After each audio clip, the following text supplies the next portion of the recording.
6 de febrero del 2016, estamos en Culiacán, Sinaloa. En esta ocasión voy a entrevistar a mi amigo Crescencio Ramírez. ¿Podrías presentarte? Bueno, mi nombre es Crescencio Ramírez Sánchez, soy profesional, soy abogado en materia de derechos de los pueblos indígenas. Soy originario de un pueblo que se llama San Andrés Chicahuastla, Putla, Villa Guerrero, Oaxaca, una de las regiones más bellos del mundo, que es la región Triqui. O sea, nosotros los pueblos Triqui decimos nano, la lengua, pero en español sería el Triqui.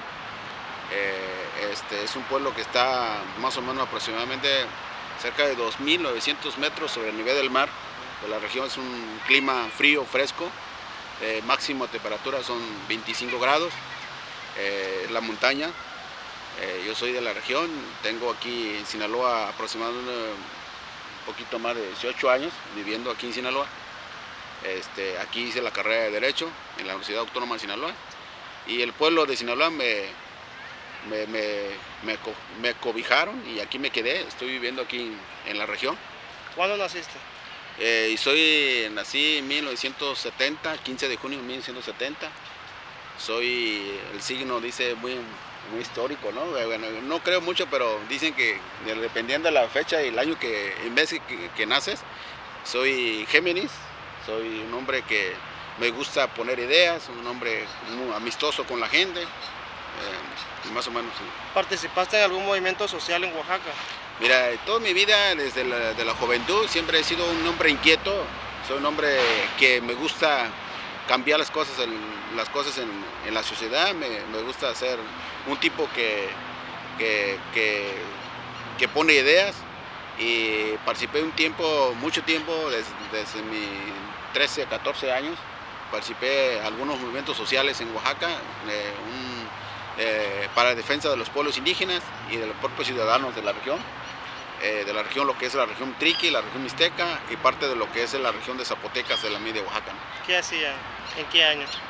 Estoy hablando más o menos aproximadamente como el 88, 89, 85, más o menos por ahí, 84.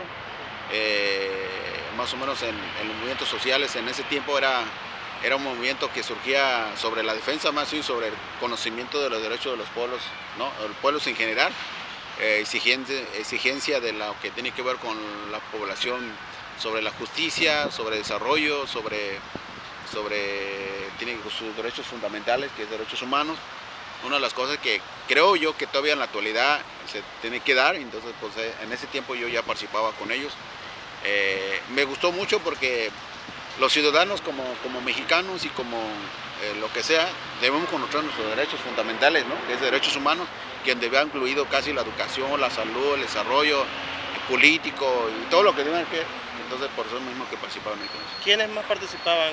¿Quiénes eran los líderes? Bueno, los líderes hay varios, ¿no? Muchos de ellos ya están, ya descansan en paz, muchos de los viejos, ¿no? O sea, hay nuevos líderes que en ese tiempo también éramos de la misma camada de los líderes.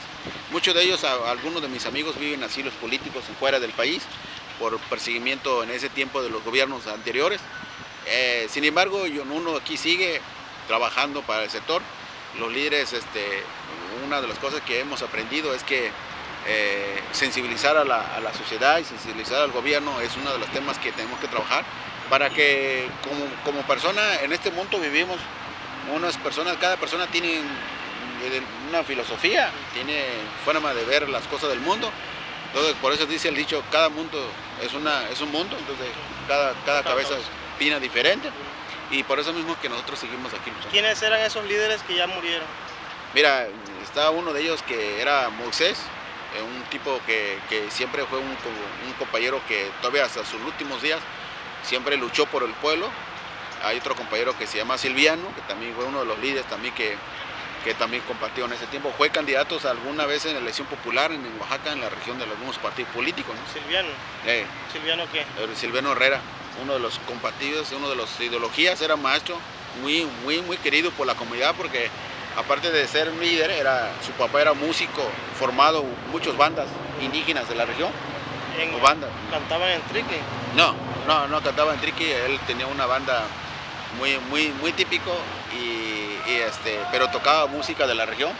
su papá de él y su papá, él tenía un reconocimiento de la comunidad.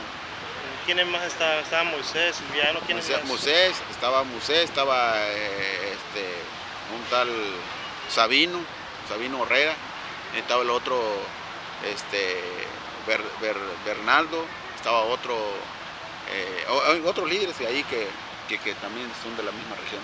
Ellos son mixtecos, no eran de la región Triqui, ellos son de la región, son pocos de la región Triqui los que participaban con ellos porque eran de la región mixteca, ¿no? De Tlaxiaco, y de Putla y de otras regiones de ahí. Entonces te tocaron esas luchas de los 80s. De los 80, 90 todavía hasta los, más o menos en la región, sí, los 80s, 90s, hasta el, más o menos cerca hasta el 98, 90, no, 90, más o menos 97, 96 más o menos. ¿Cuáles eran las causas que provocaron esos movimientos? Mira, probablemente todas las causas que han surgido en México y el mundo, probablemente son causas de la exigencia de derecho, ¿no? O sea, toda la persona tenemos un derecho fundamental, ¿no? Que, repito, estaba hablando de derechos humanos. Y una de las partes de las poblaciones indígenas o las poblaciones de los pueblos más olvidadas es el respeto hacia sus derechos. Si no existe un respeto hacia sus derechos, difícilmente los pueblos pueden tener una plena vida digna, ¿no?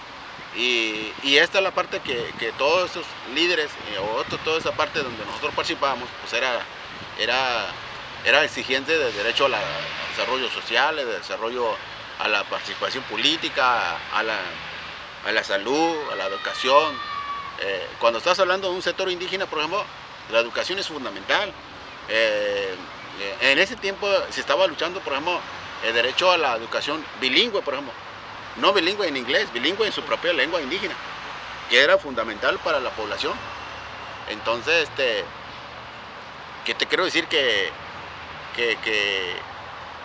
esa parte donde se daba esa parte de la lucha, ¿no? Porque si no había ese respeto. Claro, tuvo que ver mucho la educación, algunas cosas que tienen que ver, por eso no se hacía rescate de las lenguas indígenas.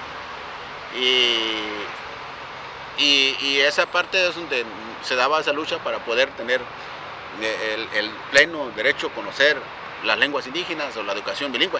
Y creo que sí surtió efecto porque en ese tiempo, en los 90, se empezó a arrancar un programa de educación bilingüe en las comunidades indígenas en todo el país. Algunas, no todas, pero sí arrancaron en ese tiempo. Y ahorita, por ejemplo, en algunas comunidades que hemos recorrido después de muchos años después, de 25 años después, hemos encontrado que las lenguas indígenas, por ejemplo, que es una de las lenguas que se enseñan en las comunidades indígenas, que conozcan cuál es la preservación y rescate de las lenguas indígenas, hablando un punto de la educación, ¿no? Volviendo a los movimientos, ¿qué hacían ustedes? ¿Qué acciones realizaban? Bueno, en ese tiempo los líderes, los que encabezaban eran bloqueo de carretera, toma de palacios municipales, plantones, claro, ¿no? En ese tiempo era la participación de ir desarrollando. De esa manera había negociaciones con los gobiernos para poder llevar a cabo el desarrollo. De otra manera no se podía hacer, pues, no se podía llevar a cabo, no se podía decir, ¿sabes qué? Sí, te vamos a dar porque el derecho de... A veces es increíble porque nosotros decíamos, bueno, si ya está plasmado en las leyes federales, estatales, de que se podía llevar a cabo algún tema, respeto a esos temas tan importantes para los pueblos, ¿por qué no lo llevaron a cabo? ¿Por qué no lo hacían? Porque mientras se dice muy vulgar, se escucha muy feo, pero realmente a veces, mientras no conoces tu derecho, mucha gente no te va a llevar, no te van a ofrecer, ¿no? Entonces tienes que exigir. En ese tiempo, por eso mismo que se exigía de esa manera escuchaban el gobierno a las comunidades. ¿Cómo se llamaba su organización? No, hay varios que en ese tiempo todavía, a uno que se llamaba, bueno, que uno de ellos era MUL, de la población Triqui, que muchos de ellos no participaban mucho de tiempo completo, pero había otro que se llamaba COSEIS, había otro que se llamaba, todavía hay otro ahorita que se llama CODET, Comité de Defensa de Pueblos, donde yo participé mucho con ellos. Todavía existe esa organización, vivo, ha tenido una lucha muy importante han llegado al poder, allá ahora han sido gobierno, han cambiado algunas cosas que ellos plasmaban en su idea, lo que ellos traían. Y yo creo que esa parte donde a veces, digo yo, se podía hacer un trabajo interesante a la población. ¿Tuviste represión? Ah, claro, no, todo aquel que participaba en ese tiempo, en esos tiempos, muchos de los, pues te digo que uno de los compañeros, unos compañeros viven por cuestiones de observación, no les puedo mencionar nombre, que viven asilo político fuera del país. Me reservo al nombre de ellos porque esa es la parte que nosotros nos cuidamos, pero viven asilo político por lo mismo de que hubo mucha represión en ese tiempo del gobierno. Y sin embargo, yo creo que es importante que se dio esa lucha y ha habido un avance tan importante. Muchos nosotros a veces cambiamos nuestra manera de ver la grilla, ¿no? La política en el sentido de por cuestiones también de no reprimir. Sin embargo, hoy ha avanzado mucho. Te quiero decir que en ese tiempo era más, todavía había más represión contra los líderes, aunque hoy todavía hay, ¿no? Pero es mucho menos todavía lo que se había en ese tiempo, ¿no? Pero sí había. ¿A ti qué te hicieron? No sé, No, bueno, en la región nos intimidaron, ¿no? O sea, hay mucha intimidación, mucha cosa que tiene que ver con amenaza, por ejemplo, ¿no? No tanto cerca de la familia, pero uno como persona. Bueno, te menciono que uno de los que te comentaba de que se han muerto, muchos de ellos pues fueron matados, o sea, los mató el gobierno propio, ¿no?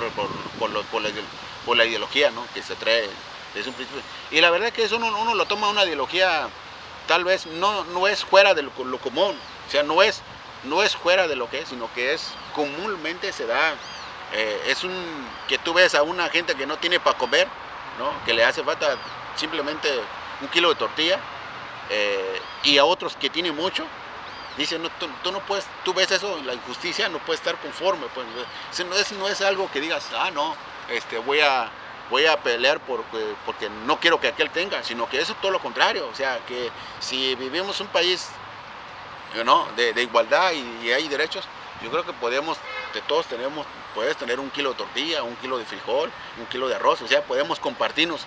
Y esa es la parte de la lucha que se daban. ¿Cómo surge en ti esa conciencia? Bueno, lo que pasa es que uno dice que hay que vivir la carne propia, ¿no? La carne propia no es una cosa fácil. Yo viví la carne propia en la casa, en tu casa, mi familia, sufrimos mucho de hambre, ¿no? Todavía seguimos, pero no es tanto como aquellos tiempos. Yo viví, fui jornalero agrícola en los campos de Valle y San Quintín, ¿no? Trabajé como albañil, trabajé como lavacarro, y esta parte donde tú dices, o sea, tú lavabas carro, pues es lógico que era un carro de un rico, ¿no? O sea, que tenía más o menos, y veía la gente tiraba comida en la basura, y dice, no puede ser posible. En los campos agrícolas, por ejemplo, la gente tira tomate, tira berenjena, tira pepino, pues ya dices tú, no puede ser posible cuando hay mucha gente que tiene que comer, no tiene nada que comer, y tirando, ¿no? Lo que es el alimento, ¿no? Entonces, y luego el trato que te daban en los campos agrícolas no es una cosa que todavía la Tulán no te voy a decir que ha mejorado, sí me ha mejorado un poco, pero todavía sigue habiendo. Entonces esa parte, por ejemplo, me tocó vivir la carne propia, entonces por ejemplo que me surge la idea de dar una lucha, tal vez una lucha muy distinta a lo que se daba en esos tiempos, que te digo, repito, porque ahora hay muchas leyes ya reformado, hay muchas leyes, y yo creo que una de las cosas que me he dedicado yo a difundir, a sensibilizar, a dar a conocer los derechos de los pueblos indígenas, que es mi tema principal, ¿no? ¿Y tú llegaste a formar una organización o quiénes te llevaron a una? Mira, yo llegué a raíz de esto rollo de la lucha que ya traigo yo. Cuando llego a Sinaloa empiezo para empezar a estudiar la escuela de Derecho y conocer más, porque yo no conocía Derecho. Y ese me fortaleció mucho más a estudiar el Derecho, la carrera de Derecho. Realmente no es, yo no nací, yo no estudié nomás por estudiar la escuela de Derecho, por ser un abogado litigante de lleno y sacar dinero, sino que era porque mi lucha se daba por cuestiones de la justicia que hay y dar a conocer lo que es Derecho y conocer más el fondo de Derecho. Entonces a raíz de eso llegamos a Sinaloa. Cuando llego a Sinaloa empiezo a participar con otras organizaciones sociales que hay aquí, dentro de los que yo me reservo el derecho me reservo de decirles, comentarles, porque a lo mejor no, pero son varios que yo participé con ellos. Y nos surge la idea de formar una organización, la Red de los Pueblos Indígenas o la Red Democrática de los Pueblos Indígenas, que donde nosotros como idea, al principio era como 4 o 5 compañeros, que empezamos a hacer una idea de ir formando la organización. Y claro, la organización se fue fortaleciendo, ¿no? Ahorita en la actualidad tenemos una red nacional de abogados, de psicólogos, de trabajos sociales en todo el país. Fue una idea de otros compañeros que vivían en la Ciudad de México, otros compañeros que vivían en Guerrero, otros compañeros que vivían en Valle de San Quintín. De Estados Unidos tenemos un enlace con algunos en Georgia, en Florida, Mississippi, Nueva York. Tenemos otras organizaciones que son los propios líderes, comunidades indígenas que en ese tiempo de la preparatoria conocimos y formamos esta parte. Entonces, donde yo formo aquí en Sinaloa es la Red de los Pueblos Indígenas, donde yo soy el coordinador general, y seguimos participando, ¿no? Nos ha servido mucho porque la idea es seguir sensibilizando a la sociedad en general, que vivimos un país pluricultural o multicultural, ahora con nuevos historiadores y nuevos ideologías de la hora, con el enfoque de interculturalidad, que todas las lenguas, todas las culturas en el mundo son de manera horizontal, nadie tiene mucho más validez, ni es más bueno y es más malo, sino que todos son de manera horizontal. Y esa es la parte donde nosotros estamos trabajando con este enfoque de interculturalidad. Allá en Oaxaca no tuviste contacto con la gente. No, yo con ellos no hemos tenido contacto. Tengo contacto con las organizaciones sociales. Con el CENTE no hemos tenido, yo no he tenido la oportunidad con ellos porque ellos son totalmente un sector diferente, un sector totalmente diferente. Yo tengo contacto con las organizaciones sociales, ¿no? Y con los líderes naturales de la región, de diferentes regiones de Oaxaca, ¿no? ¿Te topaste con los escritos de Marx? Mira, eso es muy interesante para mí porque, mira, yo soy de justicia social, ¿no? Y tal vez a lo mejor se puede llamar como de algo de lo que es el comunismo, el socialismo, pero sin embargo yo en los documentos de Marx y de todos estos hombres que ponemos Che Guevara y todo, tal vez sí comparto algo con ellos, pero realmente mi idea no es tanto así porque ellos vivieron su tiempo, ¿no? Hubo un tiempo que ellos participaron, y tal vez a lo mejor hay unas cosas que podemos recopilar, ¿no? Pero sin embargo vivimos ahorita actualmente totalmente distinto, ¿no? O sea, no es lo mismo en esos tiempos que ahora. Contexto ahora es que, como te repito, hay muchas reformas de leyes y esas leyes se tienen que respetar, pues, ¿no? Una de las cosas que yo siempre he dicho que mi padre, por ejemplo, mi padre que descansa en paz, yo siempre digo y las comunidades indígenas, es que la palabra es el que vale más, ¿no? Que vale más que cualquier cosa. O sea, el sello, el firma, no es tanto válido. La palabra, como ser humano, que tenemos el valor más grande es la palabra. Entonces yo creo que si hay leyes y compartimos con las palabras, o sea, cumplimos la palabra, creo que es la parte donde nos puede ayudar mucho a hacer más avance el asunto. Tu organización más que nada lucha por la justicia social. Así es. ¿Cuáles son tus frases, tus ideales? Bueno, los ideales, la organización surge con una visión importante, ¿no? Que tiene que ver con la justicia social y conocimiento de los derechos, ¿no? Principalmente. Yo creo que hemos avanzado y uno de los lemas míos es que dignidad y justicia para los pueblos, ¿no? Ese es uno de los lemas que nosotros utilizamos.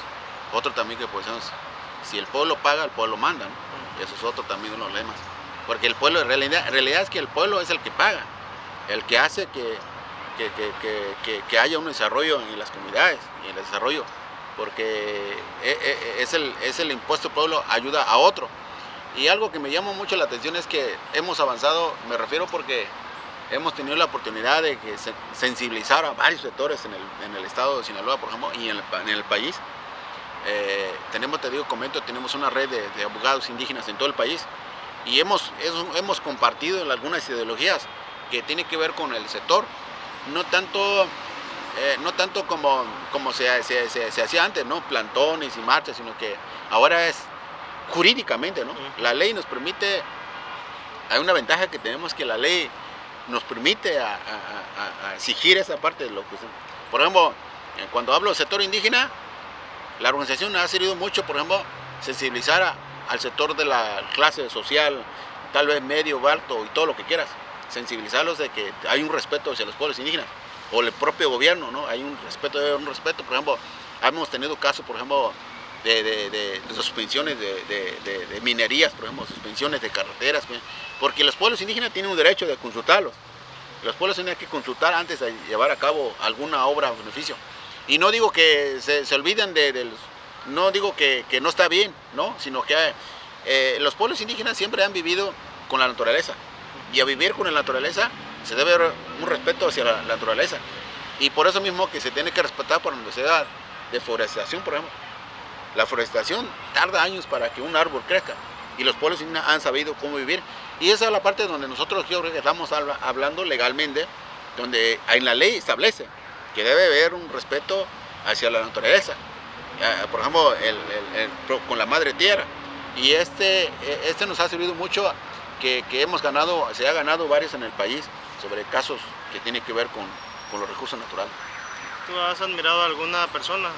Fíjate que sí, tengo una admiración. Por ejemplo, me hubiera gustado mucho tomar un café y a lo mejor comer con él una tortilla con sal, con César Chávez, uno de los hombres una de las personas que hizo mucho con los jornaleros de la Corte de la Uva en Estados Unidos, de parte de México.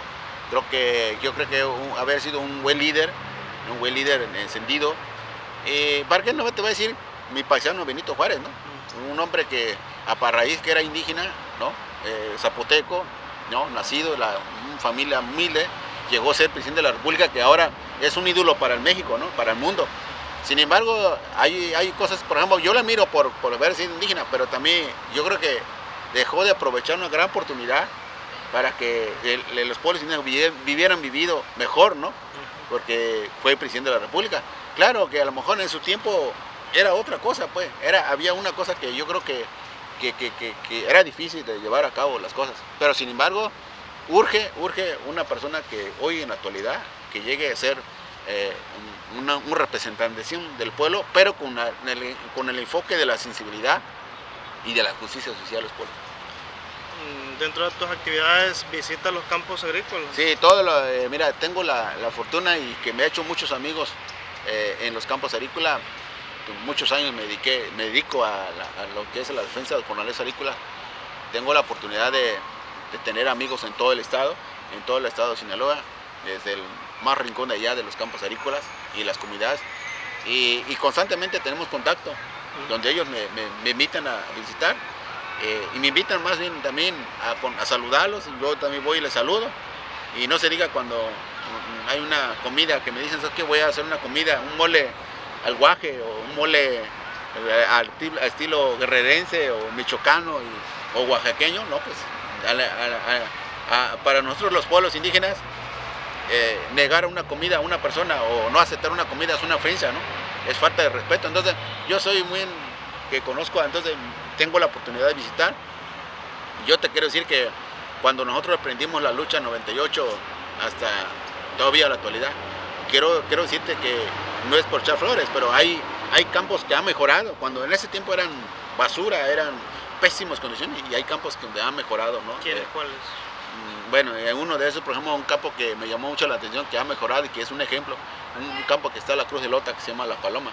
Es un campo de ejemplo, ¿no? Otros campos de ahí cerca, por ejemplo Florida, que también es un campo que era en pésimas condiciones. A hoy, la actualidad es un campo de ejemplo para el Estado, donde es una vivienda digna, donde los jornaleros agrícolas viven con una convivencia totalmente, tienen escuelas, guarderías, hospitales, todo lo tiene. Entonces yo creo que son cosas que se ha avanzado a través de la lucha, ¿no? Porque nosotros aprendimos una lucha a la defensa de la dignidad de los jornaleros agrícolas. ¿La lucha sigue?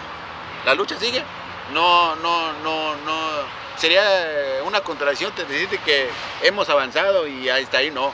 La lucha sigue porque, te digo, hay que sensibilizar a la sociedad en general porque conozcan lo que te repito de la multicultural que vive en Sinaloa. Pero los patrones siguen de alguna manera explotando. No. Hay cosas que todavía no hemos llegado, por ejemplo, a un salario digno para ellos, ¿no? Es una parte donde la educación, por ejemplo, nos hace falta mucho. La educación, por ejemplo, porque muchos de los campos agrícolas que viene gente de Nahua, Tlapaneco, Mixteco, Triqui, Zapoteco, Purépecha, ¿no? Y ese es donde la ley establece muy claro que deben tener educación bilingüe. O sea, bilingüe no inglés, no, sí, bilingüe en su lengua materna. Esa es la parte. Ahora que la ley General de Derecho Lingüístico del Pueblo establece muy claro de que las lenguas indígenas, como el español, son lenguas nacionales. O sea, ya no es el español nada más lengua nacional o lengua oficial. Yo hablo triqui y yo tengo derecho a hablar en mi lengua, ¿no? Hacer por escrito, ya sea oral, por escrito, ante un servicio público o privado. Y tiene que ser válido, porque son lenguas nacionales. Y esa es la parte donde tenemos que trabajar todavía tenemos mucho camino por recorrer.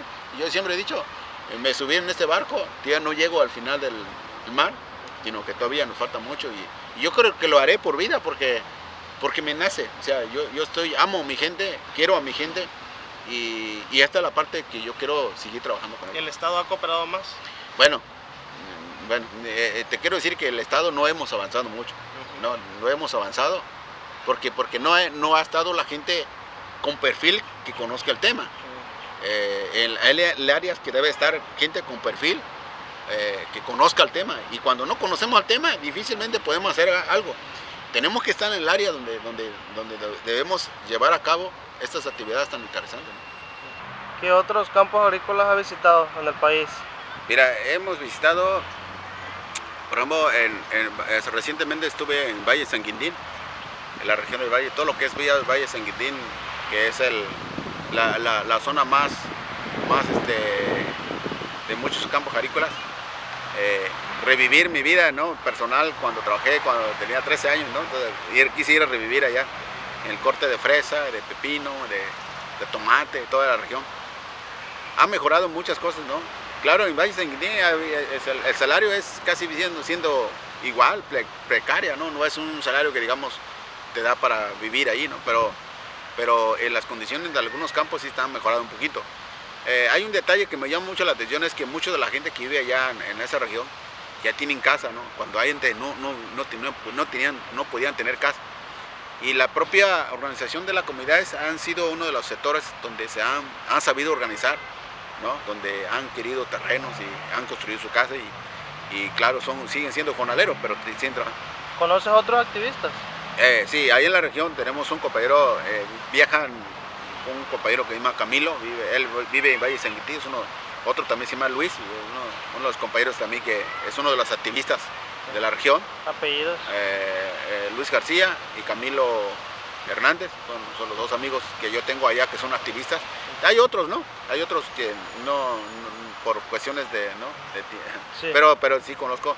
Ellos viajan, el Camilo viaja a Estados Unidos porque tenemos un enlace de una organización de Frente Indígena Oaxaqueño que está en la región de la Valle San Quintín y parte de Fresno, California, y parte de Estados Unidos, donde otros dirigentes ahí están participando igual, tema con jornaleros agrícolas y de los migrantes, no nada más jornaleros, sino que de todos los trabajadores que viven en Estados Unidos, que tengan problemas, damos asesoría jurídica a ellos, ¿no? En ese sentido.